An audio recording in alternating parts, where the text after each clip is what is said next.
दोस्तों आज की वीडियो के लिए पेन और नोटबुक अपने साथ रखिएगा और एंड तक इस वीडियो को देखें। अस्सलाम वालेकुम, मेरा नाम हसन अजीज़ है और आप देख रहे हैं एग्ज़ाम प्रिपरेशन विद हसन अजीज़। दोस्तों कुछ दिन पहले मैंने बीआईएसपी प्रोग्राम में जो डेटा एंट्री एग्जीक्यूटिव और सिक्योरिटी गार्ड्स की जो जॉब आई हुई है उसके हवाले से एक वीडियो बनाई थी, जिसमें मैंने उनके रिक्रूटमेंट का पूरा प्रोसेस बताया था कि किन किन मराहल से आप लोगों ने गुजरना होगा। टेस्ट पैटर्न मैंने आप लोग को बताया था और उसके साथ साथ फैसिलिटीज़ और अलाउंसेस भी मैंने आप लोगों को बताए थे कि आप लोगों को कौन से अलाउंसेस और फैसिलिटीज़ मिलेंगे वहाँ पर। और उसके साथ ही कुछ और क्वेश्चन थे जिसको मैंने एक वीडियो की फॉर्म में एड्रेस किया था।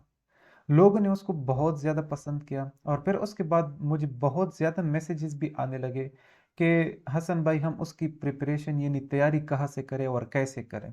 जो भी टेस्ट आते हैं चाहे वो प्रोविंशियल लेवल पर हो या नेशनल लेवल पर हो, तो उसकी प्रिपरेशन और उसका सिलेबस ब्रेकडाउन मैं करता हूँ और सबसे पहले मैं आप लोगों तक जो रिलायबल इंफॉर्मेशन होती है वो आप लोग तक पहुँचाता हूँ। और हर टेस्ट के बारे में मैं आप लोगों के साथ टिप्स एंड ट्रिक्स शेयर करता हूँ, चाहे वो कम्पिटिटिव एग्ज़ाम्स हो, सीएसएस हो गया या पीएमएस हो गया या दूसरे जितने भी एग्ज़ाम्स हैं, सब के लिए मैं इस चैनल पर जो प्रिपरेशन टिप्स होते हैं, जो सिलेबस होता है और उसके साथ-साथ जो दूसरे इम्पोर्टेंट थिंग्स होते हैं टेस्ट के हवाले से, वो मैं इस चैनल पर शेयर करता हूँ। अगर आप लोग भी इस तरह के कंटेंट में इंटरेस्टेड है, जॉब्स के रिलेटेड, टेस्ट के रिलेटेड, प्रिपरेशन के रिलेटेड और सिलेबस ब्रेकडाउन के रिलेटेड, तो आप लोग इस चैनल को फॉलो कर दें। फ्यूचर में ये आप लोगों के बहुत काम आएगा। तो आज की वीडियो में हम डिस्कस करेंगे syllabus breakdown and preparation. Syllabus breakdown का मतलब ये है कि किस सब्जेक्ट में कौन कौन से टॉपिक ज़्यादा इम्पॉर्टेंट है और फिर द मोस्ट इम्पॉर्टेंट कि उनकी तैयारी कहाँ से करनी है। तैयारी के लिए, प्रिपरेशन के लिए वीडियो को आखिर तक देखिए। वीडियो के आखिर में मैं आप लोग को प्रिपरेशन टिप्स भी बताऊंगा कि ये आप लोगों ने कहाँ से तैयार करने हैं और कौन सी ऐसी वेबसाइट है या कौन सी ऐसी बुक्स है जो इसके लिए बहुत इंपॉर्टेंट है। तो उसके लिए वीडियो को आखिर तक देखिएगा। अब हम सिलेबस को थोड़ा सा ब्रेक डाउन करते हैं। टेस्ट पैटर्न मैंने पिछले वीडियो में बताई थी तो उसको डिस्कस करने की ज़रूरत नहीं है। मेरे सब्सक्राइबर या जो मेरे देखने वाले हैं वो ऑलरेडी जानते हैं कि टेस्ट का पैटर्न क्या होगा। जो नए हैं उसके लिए मेरी एडवाइस ये है कि काइंडली वो वीडियो एक बार देख लीजिएगा ताकि आप लोग का जो माइंडसेट है वो बन जाए। फिर यहाँ पर ये नेक्स्ट वीडियो है, उस वीडियो की ये कंटिन्यूएशन है। अच्छा, आज हम सिर्फ डिस्कस करेंगे पेपर कंपोजिशन और प्रिपरेशन को। इस टेस्ट में 6 सब्जेक्ट होंगे। इंग्लिश होगा, मैथमेटिक्स एंड आईक्यू होगा, इस्लामियात होगा, पाकिस्तान स्टडी होगी, कंप्यूटर होगा और जनरल नॉलेज, जी के मतलब जनरल नॉलेज होगा। अब सबसे पहले है हमारे पास इंग्लिश। इंग्लिश में कौन कौन से एरियाज इंपॉर्टेंट है जहाँ से क्वेश्चन आएंगे। Parts of speech the most important one, जहाँ से ज़्यादातर एमसीक्यूज आते हैं वो पार्ट्स ऑफ स्पीच है। पार्ट्स ऑफ स्पीच में फिर कुछ इंपॉर्टेंट है जिस तरह की प्रीपोजिशन हो गया, प्रीपोजिशन के साथ साथ जो कंजंक्शन है और जो प्रोनाउंस है ये बहुत इंपॉर्टेंट है। बाकी सारे इंपॉर्टेंट है, वर्ब्स और एडवर्ब्स, इंटरजेक्शन और नाउन, ये सब इंपॉर्टेंट है, लेकिन जो सबसे ज़्यादा इंपॉर्टेंट है वो प्रीपोजिशन है। फिर है आर्टिकल्स ए, इन और दी, इन तीनों को आप लोगों ने सही तरीके से समझना है। क्लास एंड फ्रेज, इसके टाइप्स को और उसके जो स्ट्रक्चर है उसको आप लोगों ने समझना है।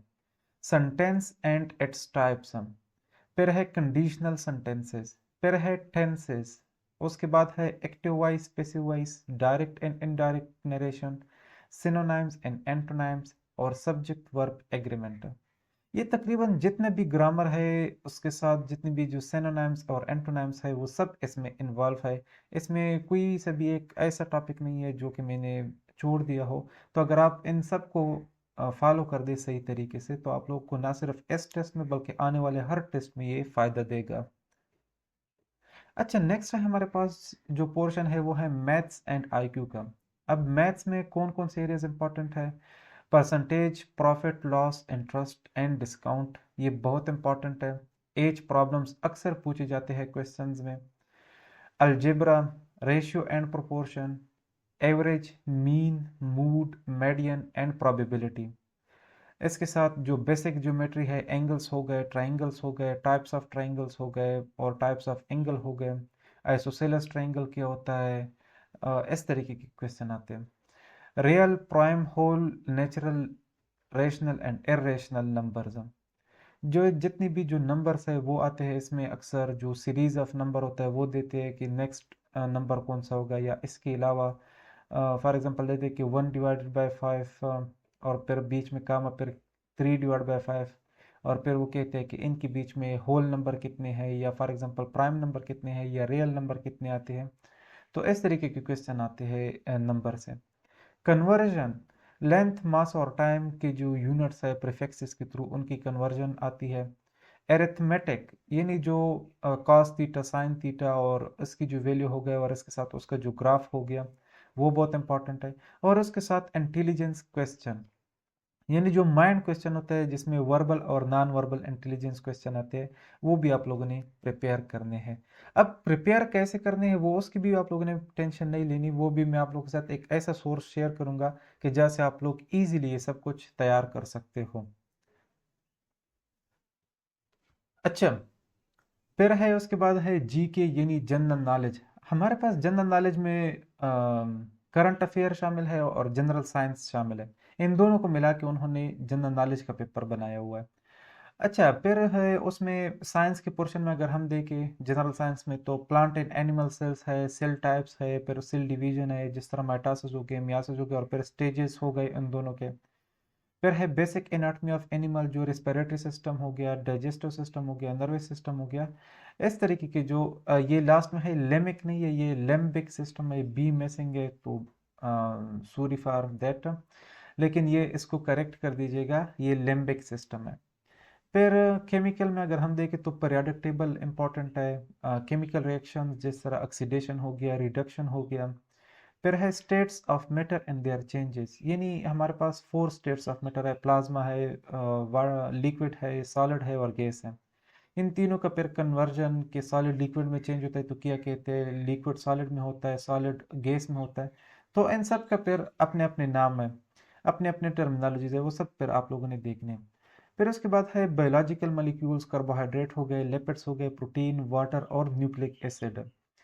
फिर उसके बाद है हमारे पास सोलर सिस्टम, जिसमें अर्थ, स्पेस, यूनिवर्स, स्टार्स वगैरह ये सब आते हैं। फिर उसके बाद है weather, climate, clouds in rocks.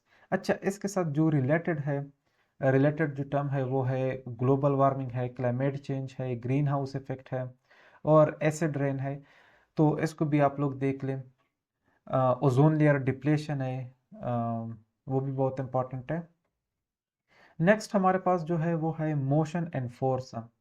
Motion and force में हमारे पास वेलोसिटी, स्पीड, एक्सीलरेशन, फिर टाइप्स ऑफ फोर्सेस हो गए, सेंट्रीपिटल, सेंट्रीफ्यूगल। और इसके बाद है फिर थ्योरीज, जो न्यूटन ने 3 थ्योरीज दी थी वो भी बहुत इंपॉर्टेंट है। Work and energy, work and energy उसके टाइप्स हो गए एनर्जी के, बहुत ज़्यादा टाइप्स है उसके, काइनेटिक एनर्जी है, पोटेंशियल एनर्जी है, फिर रिन्यूएबल एनर्जी है, नॉन रिन्यूएबल एनर्जी है। तो उसके दोनों टाइप्स को कर ले, ट्रेडिशनल भी और नॉन ट्रेडिशनल भी। फिर है इलेक्ट्रिसिटी एंड मैग्नेटिज्म, फिर उसके अंदर जो थ्योरीज है वो इम्पॉर्टेंट इम्पॉर्टेंट एक एक थ्योरी है वो कर ले, और उसके साथ जो इम्पॉर्टेंट टर्मिनोलॉजीज है और यूनिट्स है वो याद कर ले। उसके जनरल नॉलेज में जो दूसरा पोर्शन है वो है करंट अफेयर का। अब करंट अफेयर में हमने क्या कवर करना है? करंट अफेयर में सबसे पहले आप लोगों ने अपने जो पाकिस्तान है, पाकिस्तान के हवाले से सब कुछ आप लोगों ने देखना है। उसका प्रेसिडेंट कौन है, प्राइम मिनिस्टर कौन है, फेडरल कैबिनेट में कौन है, और फिर उसके साथ जो प्रोविंसेस है वहाँ पर गवर्नर्स कौन है, सीएम कौन है। और इसके अलावा अगर हम देखें तो डिफरेंट जो इंस्टीट्यूशन है उसके हेड्स को हमने देखना है। फॉर एग्जांपल ये जो BISP है यानी बेनज़ीर इनकम सपोर्ट प्रोग्राम, इसका हेड कौन है, इसका सेक्रेटरी कौन है, कौन इसको डील करता है, कौन सी मिनिस्ट्री के अंडर अंडर है ये। उसके साथ नादरा हो गया, उसका आप लोगों ने सब कुछ देखना है। या जितने जो रिलेटेड इंस्टीट्यूशन है उसके हवाले से आप लोगों ने उसको थोड़ा सा तैयार करना है। तो ये करंट अफेयर हो गया। इससे ज़्यादा अगर थोड़ा सा नेशनल लेवल पर भी अगर हम देखें तो पिछले 1-2 मंथ्स में किया हुआ है इंटरनेशनल लेवल पर, तो उसको भी थोड़ा सा अगर देख ले तो अच्छा होगा। अगर इस टेस्ट में ना सही, आगे आने वाले टेस्ट में आप लोग को बहुत ज़्यादा फ़ायदा देगा। अच्छा, फिर नेक्स्ट हमारे पास है पाकिस्तान स्टडी। पाकिस्तान स्टडी में है जियोग्राफी ऑफ पाकिस्तान, है movement of independence from 7/12 to 1947। अच्छा, अब इसमें जो जियोग्राफी ऑफ पाकिस्तान है उसमें हमने माउंटेन रेंजेस को देखना है, जितनी भी जो डेजर्ट्स है, प्लेट्यूज है, दोआब्स है, रिवर्स है, डैम्स है, सीज है, और इसके अलावा जो पासेस जितने हैं उन सबको आप लोगों ने देखना है। बॉर्डर सिस्टम जितने हैं, फॉर एग्जांपल ईस्ट में हमारा बॉर्डर किसके पास है और कितनी लेंथ है और क्या कहते हैं उसको, इस तरीके के आप लोगों ने उसको याद करना है। Movement of independence from 7/12 to 1947। Movement of independence 712 में जो मोहम्मद बिन कासिम ने सिंध के ऊपर अटैक की थी वहाँ से लेकर फिर 1857 में फिर उसके बाद जो दिल्ली सल्तनत बनी थी, 5 डायनेस्टीज वहाँ पर आए हुए थे, खिलजी डायनेस्टी, सईद डायनेस्टी। फिर उसके बाद जो मुग़ल एम्पायर बना हुआ था, मुग़ल एम्पायर जो 1857 में उसका खात्मा हुआ, बहादुर शाह जफ़र गिरफ्तार हुआ। फिर उसके बाद 1857 से मूवमेंट ऑफ इंडिपेंडेंस शुरू हुई थी 1947 तक। 1947 में फिर पाकिस्तान आज़ाद हो गया, और 1947 से लेकर 2025 तक की जो हिस्ट्री है, ये 2024 में ही 5 कर दे, उसकी जो हिस्ट्री है वो भी आप लोगों ने फिर तैयार करनी है कि कितने मार्शल लगे, किस किस ईयर में किसने मार्शल लगाया था, फर्स्ट जनरल इलेक्शन कब हुए थे, कॉन्स्टिट्यूशन कितने थे और कौन कौन से ईयर में बने थे, कौन कौन से करेक्टरिस्टिक थे उनके, स्ट्रक्चर किया था, किस में फेडरल सिस्टम था, किस में यूनिटरी सिस्टम था, किस में प्रेसिडेंशियल था, किस में पार्लियामेंट्री था। और इसके साथ जो अमेंडमेंट्स थे, अभी 1973 का हमारा कॉन्स्टिट्यूशन है तो उसमें 26 अमेंडमेंट हो चुके हैं। अभी रिसेंटली भी एक अमेंडमेंट हो चुका है, उसका डेट आप लोगों ने ज़रूर याद रखना है कि वो किस तारीख को हुआ था। फिर उसके साथ जो नेशनल लैंग्वेजेस हो गए, ड्रेस हो गए, कल्चर्स हो गए, ये नूरोज़ का बहुत ज़्यादा आता है कि नूरोज़ कब मनाया जाता है, और ये किस कल्चर से हमने उसको एक्सट्रैक्ट किया था। फिर फेस्टिवल्स हो गए, नेशनल डेज हो गए, फ्लावर नेशनल, नेशनल एनिमल। अच्छा, फिर है फ्लैग और एंथम। फ्लैग और एंथम को आप लोगों ने बहुत डीप में करना है, बहुत डिटेल से ये दो चीज़ें करनी है। फ्लैग में आप लोगों ने पहले तो कलर्स को समझना है कि कलर्स किसको रिप्रेजेंट करते हैं, फिर उसमें जो स्टार है और जो क्रेसेंट है वो किस चीज़ को रिप्रेजेंट करते हैं।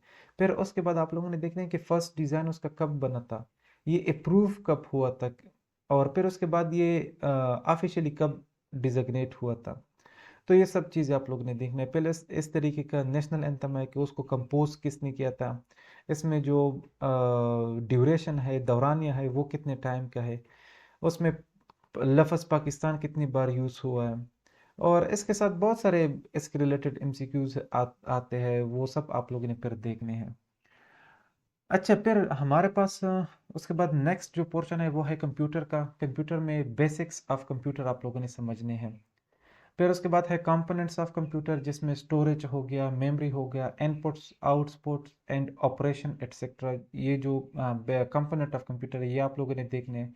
फिर इसके बाद चूंकि ये जॉब डेटा एंट्री एग्जीक्यूटिव के हैं, तो आप लोगों ने डेटा एंट्री यानी डेटा एंट्री के रिलेटेड जितनी भी जो एप्स है उसके रिलेटेड आप लोगों ने नॉलेज गेन करनी है। जिस तरीके से एक्सेल हो गया, एम एस वर्ड हो गया और पावर पॉइंट हो गया, ये तीनों, खास करके ये एक्सेल और एम एस वर्ड, ये बहुत ज़रूरी है, इसके रिगार्डिंग आप लोग के पास नॉलेज होनी चाहिए। फिर नेक्स्ट है हमारे पास इस्लामियात। इस्लामियात में हमारे पास है life and events of Muhammad सल्लल्लाहु अलैहि वसल्लम। ट्रीटीज हो गए, वार्स हो गए, यानी जो होली वार्स थे, गुज़वात जिसे हम कहते हैं।